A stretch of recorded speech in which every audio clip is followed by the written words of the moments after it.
Assalamualaikum warahmatullahi wabarakatuh. Bismillah, alhamdulillah, wassalatu wassalamu ala rasulillah, amma ba'd. Pada penutup hadis, yaitu hadis ke-42, berjudul Sa'atu maghfiratillahi azza wa jal, luasnya ampunan Allah subhanahu wa ta'ala. An Anas radhiyallahu anhu qala sami'tu Rasulullah sallallahu alaihi wasallam yaqul qala Allah ta'ala ya bani Adam, wahai manusia, innaka ma ta'autani wa rajautani ghafartu laka. Selama engkau berdoa kepadaku dan berharap kepadaku, aku akan mengampunimu. Ala ma kana minka, apapun dosa yang berasal darimu, wala ubali, saya tidak peduli.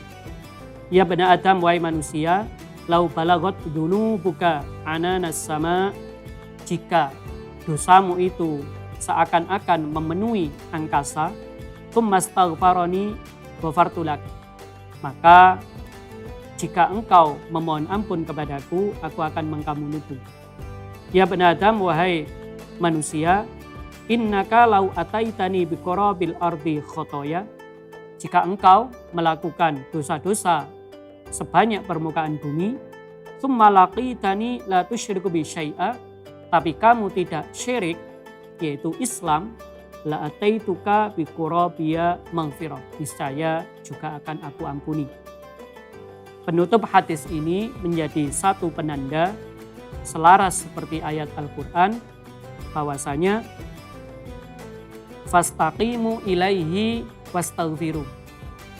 Orang sekalipun sudah istiqomah dalam kebaikan, seakan-akan seandainya pun kita itu sudah mengamalkan hadis 1 sampai hadis ke-41, sudah kita praktekkan, sudah kita amalkan sedemikian rupa, tetap kita punya potensi berdosa. Karena orang yang punya dosa itu bukan hanya orang yang berbuat maksiat, tapi juga orang yang taat pun bisa jadi ada kekurangan-kekurangannya. Ada satu istilah yang populer, istighfaruna yahtajul ilal istighfar. Bahwasanya istighfar kita sekalipun membutuhkan diistighfari lagi. Bisa jadi ada orang itu sholat tapi tidak 5 waktu, ada orang sholat 5 waktu tapi tidak jamaah, ada orang jamaah tapi tidak di masjid, ada orang jamaah di masjid tapi tidak khusyuk dan sebagainya. Ada orang yang rutin membaca Al-Quran tapi tajwidnya salah. Ada orang yang sodaqah zakat tapi dengan perasaan tidak nyaman. Itu semua adalah sisi-sisi kekurangan ketika kita melakukan ketaatan. Dengan demikian, karena orang yang taat sekalipun ada peluang berbuat salah, maka kita perlu memperbanyak istighfar. Jika orang yang berbuat baik saja itu punya potensi salah, lebih-lebih jika dia melakukan keburukan, tentu lebih wajar lagi untuk melakukan istighfar. Adapun tuntunan Rasulullah, istighfar yang terbaik adalah sayyidul istighfar, yaitu Allahumma anta rabbi la ilaha illa anta khalaqtani wa ana abduka wa ana ala ahdika wa wa'dika. Bahwasanya di dalam konteks sayyidul istighfar, kita memadukan 3 hal sekaligus. 1, mentauhidkan Allah subhanahu wa ta'ala. Yang kedua adalah memuji atas nikmat-nikmat yang telah diberikan oleh Allah. Baru kemudian kita memohon ampunan kepada Allah. Sayyidul istighfar ini menjadi cara istighfar yang terbaik karena kita memadukan 3 hal sekaligus. Mengakui keagungan Allah sebagai Tuhan kita, mengakui nikmat-nikmat yang telah diberikan kepada kita, dan pada saat yang sama kita mengakui kekurangan-kekurangan kita, termasuk rasa kurang kita bersyukur kepada Allah Subhanahu wa ta'ala. Catatan penting di sini adalah selama kita itu tidak kafir, tidak syirik, maka insya Allah akan mendapatkan masuk surga. Akan tetapi karena ada peluang masuk neraka, kita selalu berdoa, Rabbana atina fid dunya hasanah wa fil akhirati hasanah wa qina adzabannar. Bisa jadi orang Islam itu akan masuk surga namun melalui proses panjang seperti masuk neraka. Disinilah di bulan Ramadan ini, di penghujung bulan suci Ramadan, kita ingin itqun minan nar, yaitu bisa masuk surga tanpa sempat untuk transit di neraka. Di sisi lain, istighfar itu artinya pengobatan. Dengan demikian, orientasi daripada istighfar adalah pembenahan untuk di masa depan.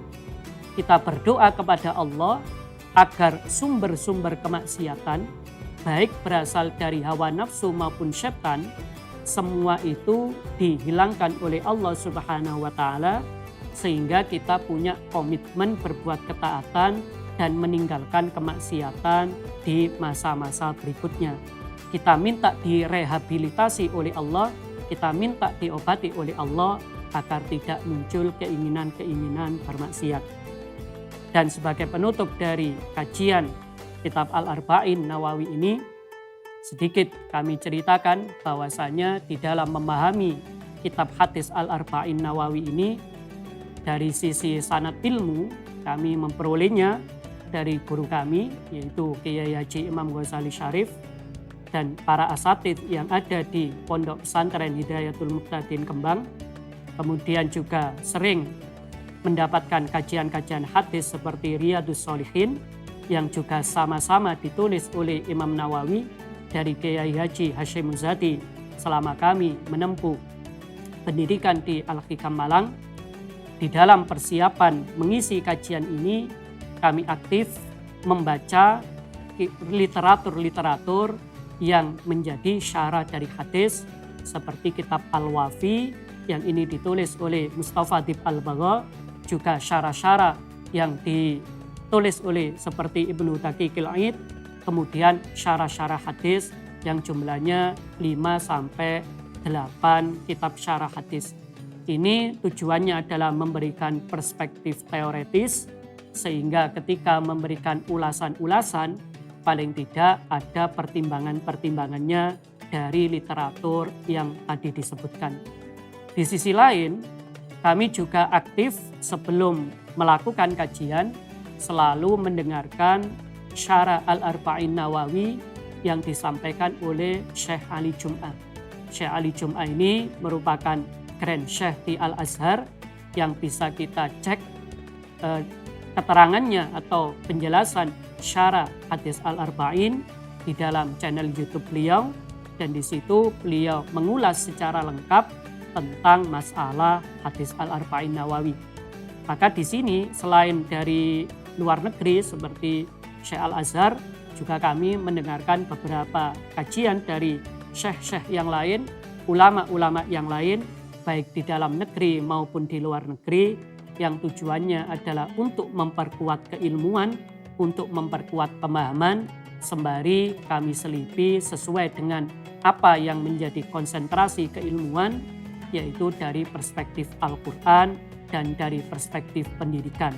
Karena memang konsentrasi kita memadukan pemahaman hadis, bukan hanya memadukan antara apa yang sudah ditulis ulama-ulama sebelumnya, apa yang kita pelajari dari ulama-ulama sebelumnya, kita juga mengambil dari ulama-ulama terbaru, ulama-ulama kontemporer, sehingga hasil pemahamannya relatif lebih aktual.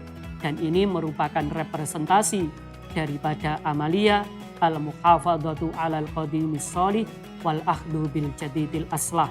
Kita tetap memposisikan literatur, khazanah, syarah-syarah hadis Al-Arba'in Nawawi yang sudah ditulis ulama-ulama terdahulu sebagai acuan primer kita. Namun kita juga butuh penjelasan dari ulama-ulama kontemporer. Akan tetapi karena kita tidak boleh hanya belajar dari kitab, kita tidak boleh hanya belajar dari tulisan, karena tulisan itu hanya bersifat ideal, kita butuh mendapatkan guru, dari gurulah kita mendapatkan ahwal, yaitu bagaimana cara mengamalkan dari isi kitab hadis tersebut bisa kita teladani dari guru kita.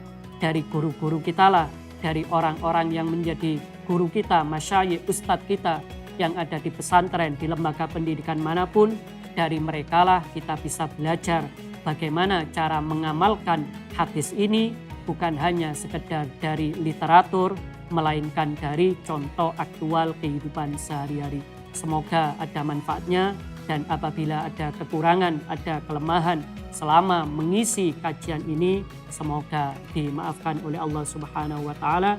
Dan apabila ada yang bermanfaat, semoga akan menjadi amal jariah bagi semua umat Islam. Amin ya rabbal alamin. Wa'alaikum minkum. Wassalamualaikum warahmatullahi wabarakatuh.